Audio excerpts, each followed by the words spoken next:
2, 3, action. Hey up, you unbelieving kuffar bastards. I'm gonna turn you fair beans. No. What? What's with the gun? Proper replica, man. It's too small, man. Not too small, brother. Big hands.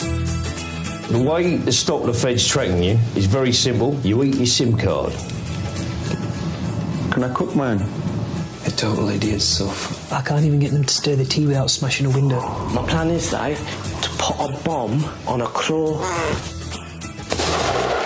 We're way beyond crows now, Fessy.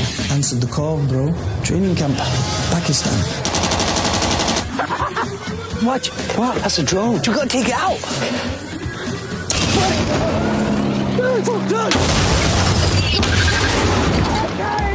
Must have been God's plan. Come on, Soph. How could that be God's plan? Well, it can't be God's plan to leave the lads with Barry, can it?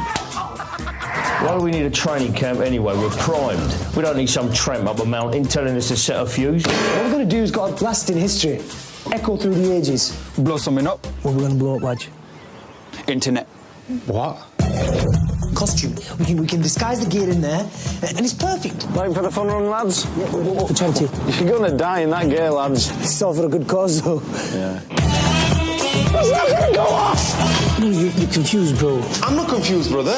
I just took a picture of my face. It's defo not my confused face. What are you doing? It's in case they're taking pictures. What? Barry says you come out blurry. Take the box off your head. I'm not showing an image. Hey, brother Banter! Over the wall, special! Dancing in the moonlight, everybody's feeling warm and bright. It's such a fine and natural sight. Hello. Hello. Welcome to Movie Humpers. Hi. I'm Bob Sham. I'm Angela. The sounds you may hear are dogs.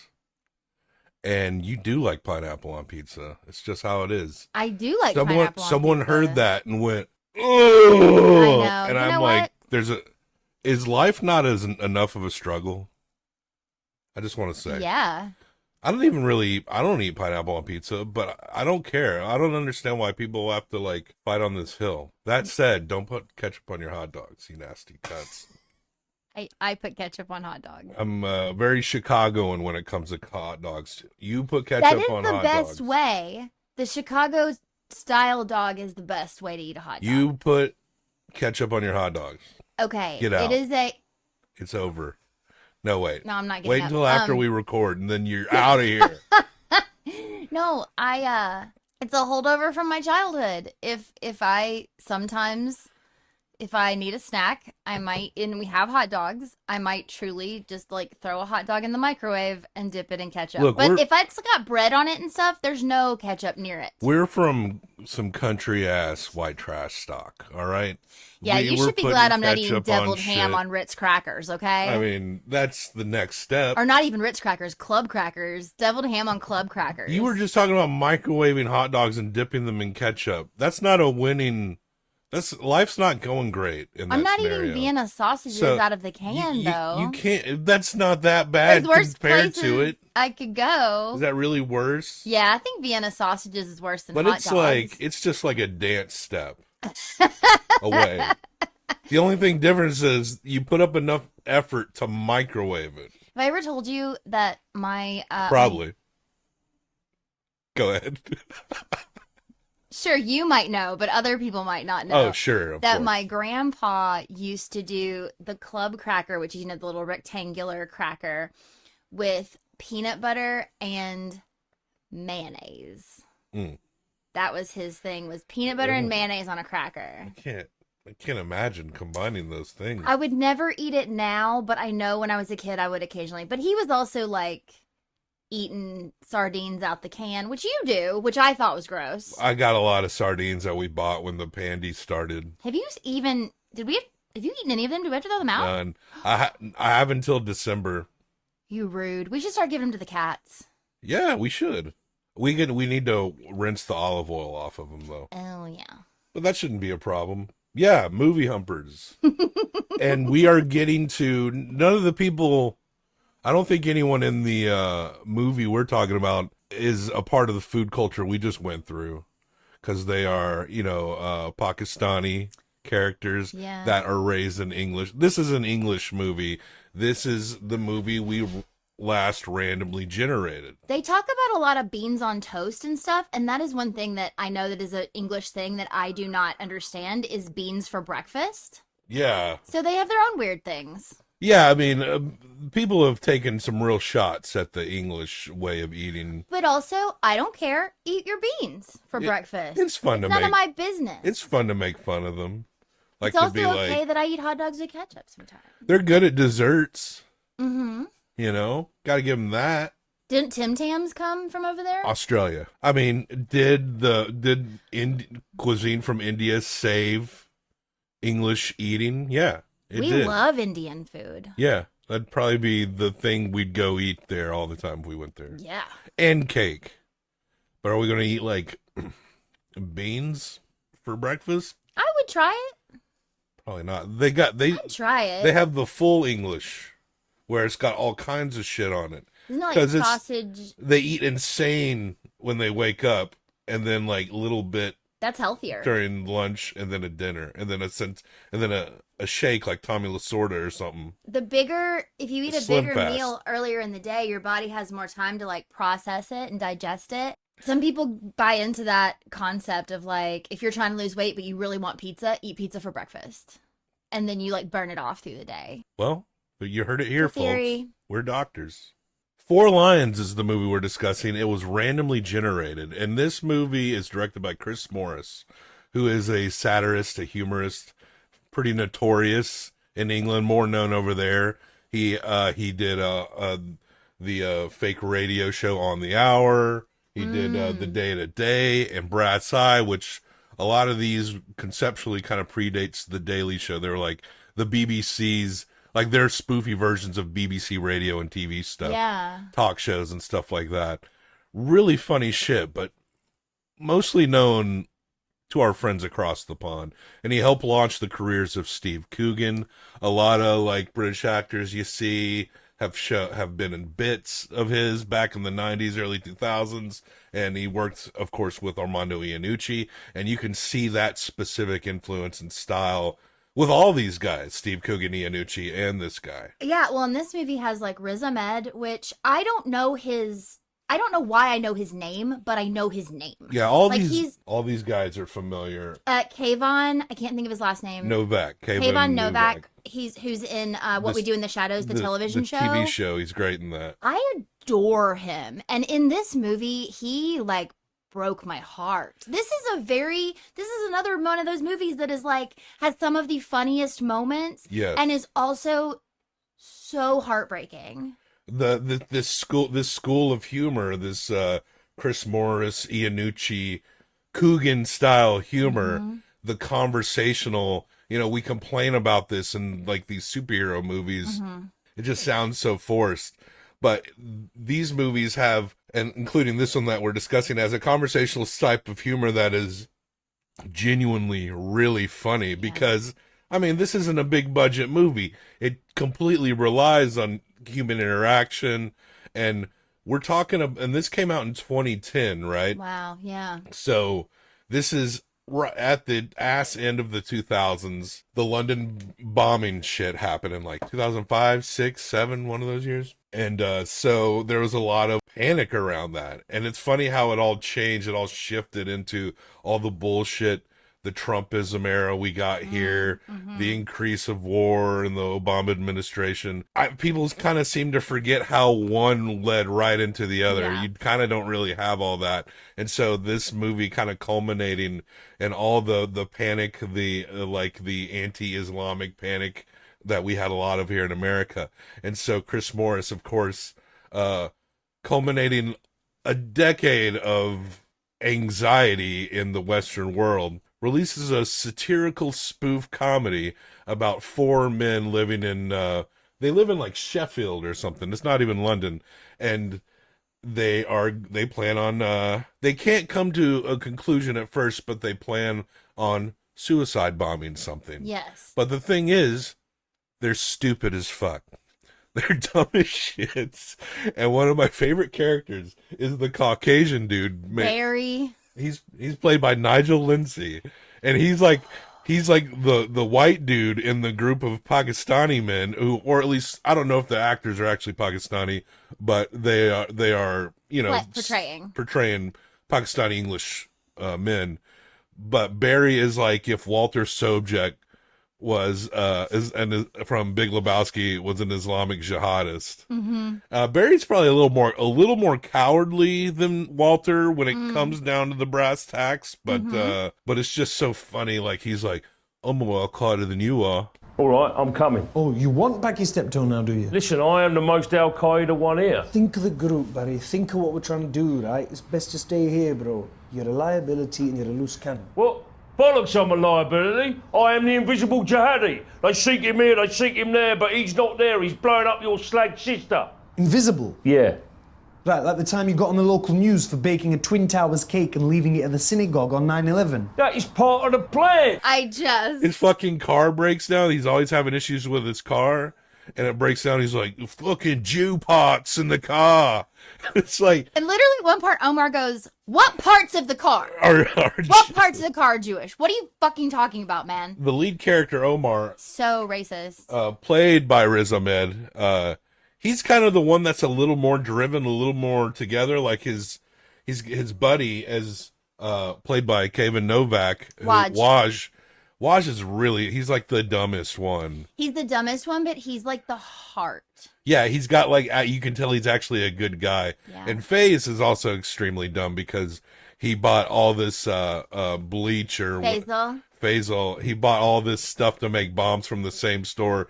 And he said, "Oh, I did different voices." Yeah. And then laughing for like a really long time when he does his woman voice. They're like, "What's the woman voice?"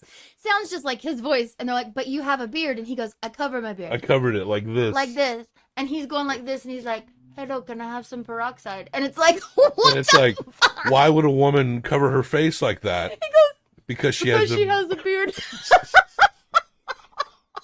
I can't even. This is an actor who you've seen him. Mm-hmm. I tried to look up his credits, and it's like I've seen most of the stuff he's been in, but I can't remember him in it specifically. But he has such a memorable face, and I know that like he's so good. Like he's one of those people who's just everywhere. Yeah. He's great, but you're right. Like he's a big dumb, but he's more scared.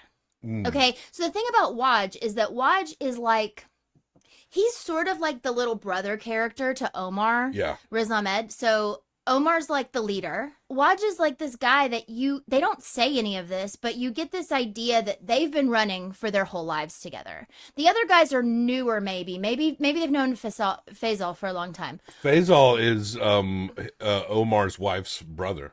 Oh, I didn't catch that bit. Yeah. Okay. And also related to the more pious Muslim guy that comes around and they spray him with water that's guns. Omar's brother. Yeah, that's the other thing too. Like Omar is like willing to suicide bomb himself for the cause. Yeah.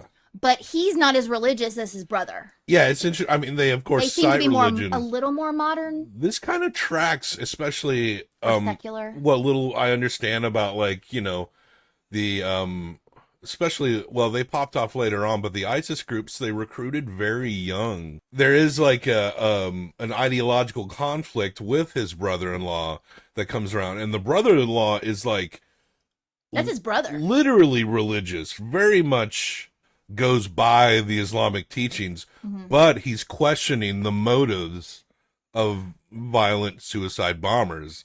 And Omar, who's going to destroy, and I think it's all wrapped up in, like, you know, legitimate complaints about Western imperialism and stuff. But I think it's coming from like a real place. But of course, like, apparently, like these groups, especially like in ISIS, which would pop off later, well, after this movie was made, they recruited young men, often young, well-to-do men, educated men, would easily be recruited by these groups. And it would be like the older generations who had seen much that were a lot more kind of moderate, or a little more like, hey, you don't want to go about it like this. It was almost like inverted with our country, where the older folks seemed to talk all the shit and the younger folks seemed to be a little more at least liberal minded. Yeah. It was interesting to me, the home life. So Omar has a wife and a child. And yeah, like his brother does come around, and his brother like won't look at the woman directly and doesn't want to go in the same room as her. But there is still, you can tell there's still a playful love there. But like he's like, I can't come in, I can't stand in the same room as your wife. But the thing at home is like, it's such a conversation between him and his wife and his son. And I imagine like you almost have to do it that way, because it's like you have to like get the kid used to the idea that your dad is going to die for the greater belief. Yeah. Right? Because otherwise, all of a sudden your dad's just dead and you don't understand why. And it's like this kid truly like, they like kind of include him a little bit in the conversation. Like they don't say it specifically like, I'm going to go strap a bomb to myself and die. But there are these kind of like, they kind of talk freely about martyrdom. Yeah. You know? And the kid seems to be like very, like he understands kind of that his dad is fighting something, you know? And you see that their end goal is stupid. It's terrible. It's nothing you approve of. It's so dumb. But it's weird that there is like a very heartfelt, you feel the heart between them. Yeah. And they often reference it, and it becomes, you know, an amorphous concept as it keeps going deeper into the movie, where they tell each other to listen to your heart. What does your heart say? Because the heart's supposed to be driven by Allah. And so, and we'll get deeper into that and what that means when people do listen to their heart or when they don't.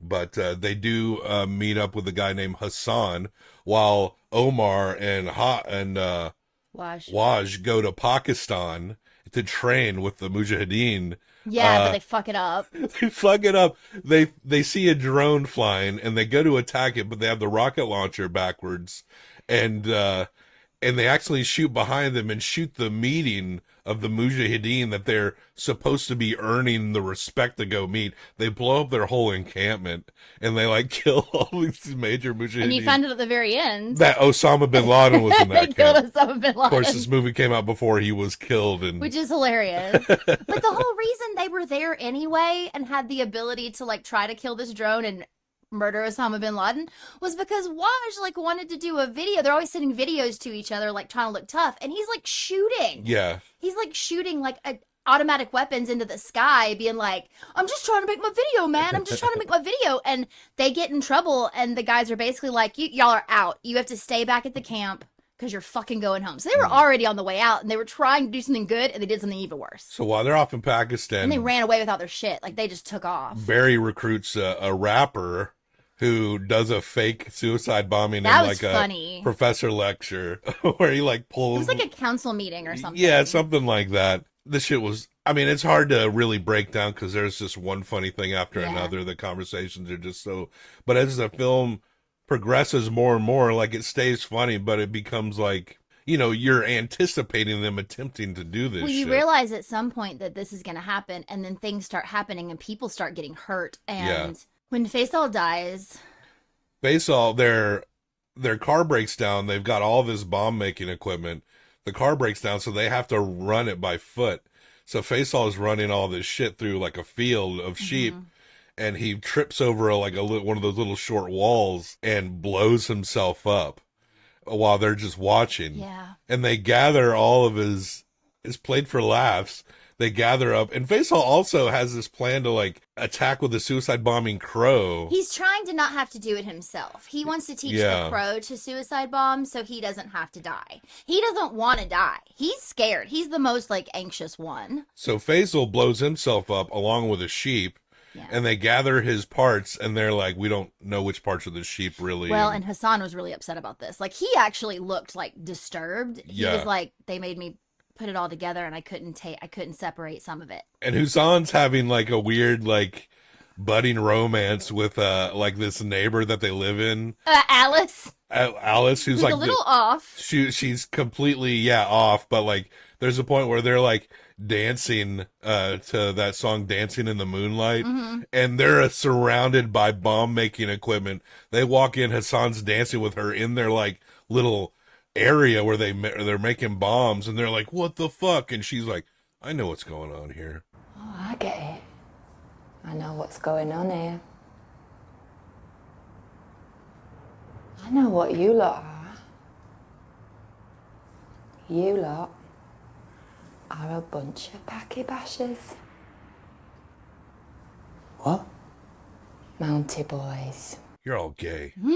You're all gay. One of the best moments to me was when, so to keep their cover, Barry had to say he was gay. And you just could see that he was like, yes. Yes. Yeah, you love it, don't you? But we've got to get down to some gay business now, all of us. Yes, it's true. Like, it was very much like the last thing in the world he ever wanted to ever say, but that's how into it that's how serious he was about it. Barry is the funniest fundamentalist Muslim you will ever see on screen. Yeah. Yeah. And so they're having a debate over, Omar does not know what they're going to bomb yet, but Barry is like, we should bomb a mosque. With the idea that the moderates will rise up against the Western states. Isn't that sort of the same like idea that like Charles Manson had? Yes. Like, that's what I thought when he was doing it. I was like, this feels like very Manson. It's like, we're gonna do this terrible thing to incite this war because we need to start it. This has been a tactic of white supremacists in the past here in our country. Like, it sounds absurd, but there is like, people do kind of come to these conclusions, especially when they're in realms of extremity. And it seems absurd to Omar, and he's like, no, we're not going to do this. Never was going to do it. And they eventually come to the conclusion that, well, they go back and forth, he quits, he comes back, but they come to the conclusion that they're going to put on costumes and go bomb the London Marathon, which is interesting because it would be around 3-4 years later where that did happen, that the Boston Marathon happened. A kid, I think it was just one kid, had a pressure cooker bomb, set it off there. The part where Omar leaves and comes back was really interesting to me because this is another time when you see him with his wife, and he's left. He's not doing it, and there's this like thing where he's always trying to edit their videos because he's trying to like have a video to release that's good, but they always fuck it up because they're fuck ups, and it's always like pointless or someone starts yelling. But he's kind of looking at these videos, and she says to him, you can't leave them with Barry. Yeah. Like, you have to go and like basically like you have to go protect Wajid Hassan and Faisal. But Faisal was dead. That's why Omar left. And she's basically like, you have to go protect them. And she says to him, what does your heart say? Here's the crazy part. She's also so into him doing this. Like, she so believes also he wasn't going to kill himself. Yeah. And then she talked him into going back to these guys. There is this promise of like a noble afterlife upon this act. Yeah. So if you do strongly believe in that, then maybe it's not so bad. But it's interesting seeing this couple interact, because outside of him editing terrorist videos, and it's so funny when the IRA gets brought up because they're like, but they're a terrorist group. It's like, yeah, come on. It's like jihadists calling the kettle black. Jihadists are like, hey, no, let's not talk about the IRA. It's very funny. Yeah. But aside from making all these videos and casually just talking about doing this stuff with his family, they seem like any other couple out there. The other heartbreaking part, because I know we need to talk about what happens at the marathon, is, you know, she knows this is something that's going to happen, and she doesn't know when. He doesn't know when. Really, when they make the decision to go to the marathon and do it, and he knows he has to leave, he goes to see her. She works at a hospital. And there's a policeman there asking her about her brother, I guess, because they found his head. They found Faisal's head. And so they're trying to ask her about like what she knows, and she's like, I don't know anything about anything. They did not put the head in the bag. It fell out of a tree onto a dog. And they had this whole argument where like Hassan thought it was a knee and Barry told him it was a head, and Barry was wrong. Anyway, Barry's a fuck up. And throughout the movie you see that people, especially Faisal with the crow, they're being surveyed. Oh yeah, people are watching these guys. And so he goes to his wife, and he has to pretend like he's not her husband, because then the cops might then turn and ask him questions, right? Or even like take him in, whatever. And he leans over and he says some bullshit to her, like just basically is like, such and such room needs to be cleaned, whatever. And he's like, listen, I'm going to go with my friends to the top floor, and I'll see you there, okay? And you see her like realize that he's telling her, I'm going to goodbye. go to heaven now. Mm-hmm. I'm going to go die. And she cannot say anything to him except like, okay. And she's like trying to hold back. It's not, she's very good. And he basically then makes a joke with the cops about like, can I go? Are you going to arrest me? Like, you know, and the cops are like, oh no, man, you're good. But it's like this moment of like them, this like double speak that they're doing, this like code that they have. And he didn't even say goodbye to his son. Yeah. That was the moment when I was like, oh, they're going to die. Because I kept thinking something's going to fuck up. But obviously like Faisal's already dead. You know, this is like real stakes. Kind of does. But, well, yes. So Faisal, they find out that they know that they have Faisal's head. Mm-hmm. So they're all in their area and they're freaking out because, and you start to see like, police forces and stuff start to surround a building while they're talking. Think that they are about to get arrested, but because Faisal is connected with the more peaceful, pious Muslim man, they actually invade his building, the man who's not Omar's brother, who's not going to commit any violence, and then they arrest all these people in and here. they're having like a prayer group. And this is kind of the start, like where whether it be the police or these men or these jihadists, anyone with the a capacity for violence or the power and ability to commit it is completely inept, including the British law enforcement. We eventually decide, yeah, we're going to go do this shit. So there's something about the London Marathon where you can dress up like a funny animal and run. So they're going to dress up in a costume and they're strapped up with bombs, and they encounter a policeman who's very nice to them. Yeah. And then Hassan, the rapper, who always seems to have some kind of visual doubt. They're getting away with it, but then he runs up to the cop and he's dressed like a clown or something. And he's like, hey, I've got a bomb, but I didn't do it on purpose. It's an accident. It's an accident. Yes. So he's trying to explain, like, no, I have a bomb. I have a bomb, but I didn't mean to have a bomb. Yeah, and the because it cop's was sort like, of not real to him until the cop made a joke about, oh, you're going to die in those outfits because it's hot. and of course you can trigger these bombs with phones. That's how they So blow there's up Barry. That's how they blow up IEDs. And so Barry dials the number, blows Hassan up. It strikes Omar because Omar's all about, it's got to be your choice. And the choice was taken away from Hassan right there. So that makes it very different than just choosing to do it. Actually, we should get right before this where he's talking to Waj and he says, we're going into it. And he's like, Waj, what does your heart tell you to do? And Waj goes, it's telling me this is a bad idea, that I shouldn't do this. And that's a very striking scene because Waj just becomes the most honest about how he feels. And then Omar, and he regrets this later, he basically convinces him to reverse his brain and his heart's thoughts. Yeah, because the brain is like, well, we're already here. We're already into it. We can't back out. So he's like, you got to switch them. So when Hassan, The voodoo's in your brain and it's confusing you. when Barry explodes Hassan, I think that's what they called it. Omar suddenly turns. He doesn't want to do it anymore. But they're all getting split up and they're all having to run from the authorities. Benedict Cumberbatch makes an appearance. That's because Waj ends up in a kebab shop. Yeah. And he has hostages. Yeah. And they've closed the gate down. And Benedict Cumberbatch is the man who calls him to try to like, what are your demands? And he's like, I don't have any demands. Yeah. And he's in the kebab shop with other Muslim men. He's not even going to blow up like anybody other than other Muslims. It becomes, he's almost, without blowing up the mosque itself, he's pretty much going to do that, right? Yeah. And then Omar's like desperately trying to find a phone to talk to him because he wants to tell him not to do it. You don't have to do it. Barry, he pulls out, because there's a thing where they eat the SIM cards. Oh my God. And Omar is like, they can still track it inside of you. So Barry, he's like, they're not going to find me. And he swallows the SIM card. Then he starts choking. And then this good Samaritan comes up to give him the Heimlich. Of course, he's strapped with explosives and they blow up. So at this point, the police know that there are bombers in costumes. And so there's this part where they think Omar's dressed like a bear. He's dressed like some orange monster. Oh my God, right. And the cop shoots someone dressed like Chewbacca.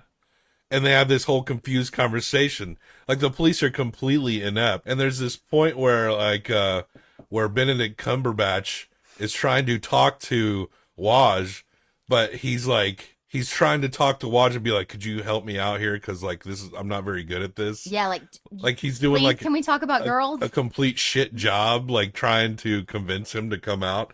Like, ineptitude, like all over the place. It's so funny, but sad at the same time. So Omar, he's lost the SIM card's gone because Barry ate his SIM card. And so he's trying to get a new one, but he has to borrow someone's phone. Waj won't answer the phone because it's an unknown number. And like the dudes that he's holding, he's got one dude left that he's holding hostage. He's like, answer the phone. And the dude answers the phone and it's Omar, and Omar's trying to get him to basically stand down, essentially. And it's right then where the police come in, or whatever their equivalent of the SWAT or the feds or whatever. And you see them just start opening fire. And then it pans and you see Waj there and he's fine. They shot his hostage thinking the hostage was the one. Waj had scooted the explosives next to that guy. Mm-hmm. And while Omar is unsuccessfully tries to get Waj to just turn himself in because he tells him that's what he's going to do, then the kebab place explodes with all the police in it. And they make some jokes about like what they're going to bomb. And one is like a drugstore. And so at that point, Omar's just, all his friends are exploded and dead. It's not what he wanted to do. He happens to be standing by a drugstore, which he did not want to bomb, but he just runs in. Well, and the man that he worked with at the surveillance place, like he was a security guard or something. Mm-hmm. That's the guy that kind of gave him the idea. The guy didn't know they were going to bomb anything, but the guy was running in the marathon. So he kind of shows up, and he's whose phone he borrowed. And he says to the man, because this is supposed to be a noble, happy, proud thing that you're going to go bomb yourself. And he looks at the guy and he's like, you need to tell them that I was smiling. Yeah. And he's not smiling. And the guy was like, he also tells him he's in an MI5 as well. Yeah, he does. That's how he gets his phone. He's like, I'm a secret agent or whatever. But yeah, he's like, it might be important. Just remember to tell them there was a smile on my face. Mm. And he goes, is there a smile on your face? And he was like, and he forces one. Yeah. And it's so fucking sad. And then he turns around and he cries and walks into this fucking drugstore. It's really amazing. These guys are, one's dumber than the next. And then the end, like you literally feel bad for people who are suicide bombing jihadists. Like there's something, especially Waj, like, because he's just so dumb. Yeah. And he was the most honest in a moment saying like, well, my heart says this is not a good idea. And then it's just becomes a tragedy essentially at that point. It's so pointless. Not a single one of them dies in a quote unquote, there's no valor. Yeah, none at all. And even if they pulled it off in the way that they wanted, that wouldn't have been accomplished still, what's much. The fucking point? In it either. What made me so crazy the whole time is like there was never a clearly stated like we're gonna do this and this is why, because they couldn't even get a fucking video made to say like why they were doing what they were doing clearly. Yeah, it's just that vague anger of youth that comes from a real place, but where's it going? Where's it going? Where's it going to? What's it going to resolve at the end of the day? What can you do? You know, you get a little older, you see how the machinations of bullshit work, and you're just trying to survive. But when you're young and you're against something and you understand the injustices of things, then we have instructions to bring havoc to this bullshit, consumerist, godless, Paki bashing, Gordon Ramsay, taste the different, specialty cheddar, torture endorsing, massacre sponsoring, look at me dancing, pissed with me knob out, Sky One uncovered, who gives a fuck about dead Afghanis, Disneyland? Yeah, that's why people try to recruit any group at a young age, be it like a group I might understand a little more and others that I would straight up call terrorists, so... But yeah, there's no movie really like this one. It's definitely got that style, that the Iannucci, Chris Morris style, that conversational, the English are good at that conversational sense of humor. They've been doing it for a long time. Chris Morris is known for having, he did Brass Eye, he also had Brass Balls. Last month, the notorious paedophile Sidney Cook was blasted into space to spend the rest of his life aboard a one-man prison vessel, posing no further threat to children on Earth. But it was revealed that an 8-year-old boy was also placed on board by mistake and is now trapped alone in space with the monster. A spokesman said, "This is the one thing we didn't want to happen." And sure, we actually have a satirical, legitimately heartfelt, legitimately funny comedy about radicalized English men who want to be suicide bombing jihadists. And it was good. It's funny. It was legit funny. And we're gonna hump these jihadists. Barry may not like it that I'm gonna hump him because he doesn't want people to think he's gay, except that lady that lives in his flat. Can I just only hump Waj? Waj is kind of a hunk. He is a hunk. I recognized him immediately, even though he didn't have any of his hair and he looked like a baby. Because now he has like a beard and long hair. I mean, he had a short beard. Yeah. And I do love a man with a beard. Yeah, we'll go see him in What We Do in the Shadows on this show. Once you pointed that out, I was like, oh my God, these guys are everywhere. We see them all around. It's just interesting to see this step in their respective careers, right? But very, very, very good comedy movie. Yeah. Our randomly generated movies like Cold War hit pretty good. Oh my God, this has been really good. Mank was very middling. No, yeah. And now this one is just, as far as comedy, I predict it might be probably our highest ranking comedy yet. So how many times you gonna hump Four Lions? Gosh, I honestly, I'm kind of teetering between a 4.25 and like a 4.5. I'm gonna say 4.25. I'm gonna give it a solid 4. Okay. Pretty dead on 4. Yeah, the 0.25. This genuinely, you fall in love with these people, and one of the hardest belly laughs I've had in a while. Like, this was fucking funny and tragic. Like, Yeah. I just, yeah, 4.25. The best tragedies come from comedies, right? Yeah. So that brings it to a total of 8.25. We are in A tier territory. Let me bring it up. Everyone's favorite part, watching me type. So let's see, 8.25. The question is it above or under Beau is Afraid, which also got an 8.25. Hot Shots got an 8.5. You know what? I'm going to up mine one more point. Yeah. 4.25. So we're going to put... Above Hot Shots. Is it above Boy? Yeah. We'll put it under Akira, above Boy. So at a 4.5 or 8.5, we got Four Lions. Honestly, feel like it could be even higher. What I struggle because I know I think this is a good placement, but I know the rankings don't matter, whatever, but it is odd when you think back about what rankings you've given certain things and why you gave them those things. And I made the comment with Thief that it's a perfect movie if you wouldn't change anything about it. Yeah. And I don't know that I would change anything about this movie. Like it was, but it's, I mean, This is how we put a bow on it. We reserve the right to go back and change anything we want. That's why I like that we kind of move it around. Are we going to do a new one? We made it up to begin with. We can make it up even further down the road. Right. This is how we put a bow on it. What is your ranking of a movie? It doesn't have to be our ranking. Oh, no. You don't have to accept our ranking at all. I would actually be curious.